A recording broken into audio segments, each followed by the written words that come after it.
16वीं विधानसभा के प्रबोधन कार्यक्रम के उद्घाटन समारोह में हमारे बीच में हमारे अपने ही जिन्होंने इस सदन का और राजस्थान का गौरव बढ़ाने का काम किया है, ऐसे माननीय उपराष्ट्रपति श्री जगदीप जी धनखड़ जी,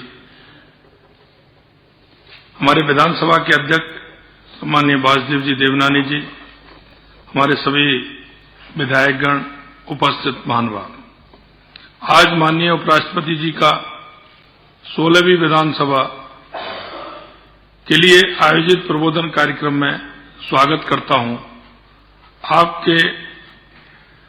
आपका आभारी है कि इस कार्यक्रम में आपका सानिध्य हमें मिल रहा है।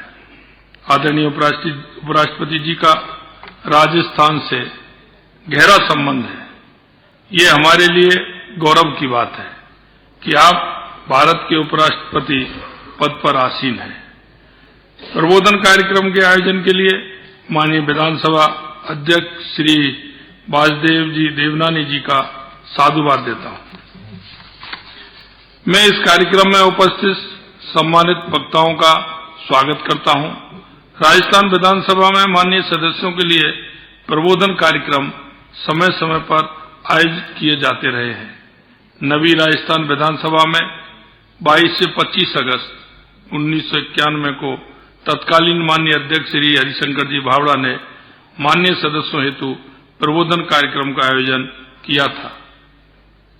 इसमें पूर्व प्रधानमंत्री स्वर्गीय अटल बिहारी वाजपेयी जी के विचारों का लाभ इस सदन के सदस्यों को प्राप्त हुआ था।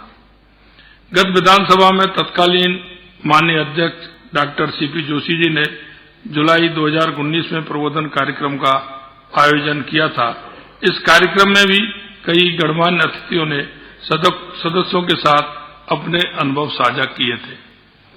इस कार्यक्रम में भी हम संसदीय पद्धति, प्रक्रिया, कार्य संचालन के नियम, अभिसमय, शिष्टाचार और परंपराओं से जुड़े विभिन्न आयामों पर सम्मानित वक्ताओं के विचार और अनुभवों से लाभान्वित होंगे। इसके जरिए हमें लोकतांत्रिक ढांचे में विधानमंडलों की संवैधानिक भूमिका और स्थिति की बेहतर समझ विकसित करने का मौका मिलेगा। विधानमंडल हमारी लोकतांत्रिक प्रणाली के पावन स्थल है। ये महान संस्थाएं हमारे विभिन्न हितों के बीच सामंजस्य और समन्वय स्थापित करती है। हमने बीते वर्षों में संसदीय कार्यों के सुचारू संचालन के लिए संसदीय पद्धतियों और प्रक्रियाएं भी विकसित की है। संसदीय पद्धति और प्रक्रियाओं के तहत कोई भी सदस्य लोक महत्व के मुद्दों को प्रभावी ढंग से उठा सकता है, जनता की शिकायतों को प्रस्तुत कर सकता है, उनके समाधान की मांग कर सकता है और सरकार के नीति निर्धारण पर सार्थक प्रभाव डाल सकता है। अपने निर्वाचन क्षेत्र और सामान्य हित में हमारी आवाज विधानसभा में सुनी जाए, इसके लिए सभी उपलब्ध संसदीय साधनों का विधिपूर्वक उपयोग किया जाना चाहिए। लेकिन हमारा दायित्व है कि हम सभा के समय बुद्धिमानी और विवेकपूर्ण तरीके से उपयोग करें। विधानसभा का समय बहुमूल्य है और इसके कामकाज का असर करोड़ों लोगों के जीवन पर पड़ता है। 14वीं विधानसभा में 990 घंटे और 15वीं विधानसभा में 1068 घंटे का काम हुआ है। हम विधानसभा को और उपयोगी कैसे बना सकते हैं, इस पर भी विचार किया जाना चाहिए। असहमति और मतभेद लोकतंत्र के अभिन्न अंग हैं और उन्हें अभिव्यक्त करने के लिए समुचित साधन उपलब्ध हैं।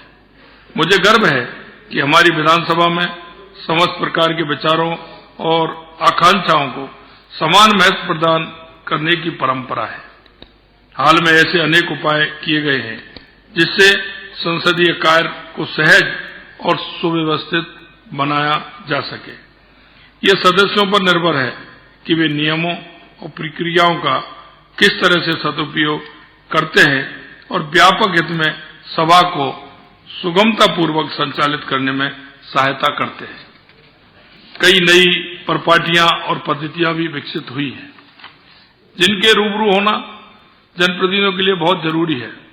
विधायक निर्वाचित होने से पहले तक तो हमारा कार्य क्षेत्र अपने निर्वाचन क्षेत्र तक ही सीमित रहता है, लेकिन विधायक निर्वाचन होकर विधानसभा में पहुंचने के बाद हमारा कार्य तंत्र को पूरे प्रदेश तक विस्तृत हो जाता है।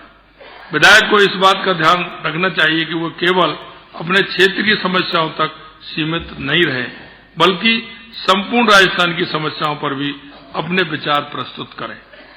ये सदन सबका है, ये पक्ष प्रतिपक्ष का नहीं, ये सदन हमारा है। ये सदन एक ऐसा मंच है जहां जनता की अपेक्षाओं को प्रभावी ढंग से उठाकर अपनी भूमिका अदा कर सकते हैं। आज के इस प्रबोधन कार्यक्रम से हमें कई नई बातें सीखने को मिलेंगी, जिन्हें हम अपनाकर विधायक के रूप में अपने कर्तव्यों का निर्वहन करेंगे। अंत में मैं आप सभी का बहुत बहुत स्वागत और अभिनंदन करता हूं। मकर संक्रांति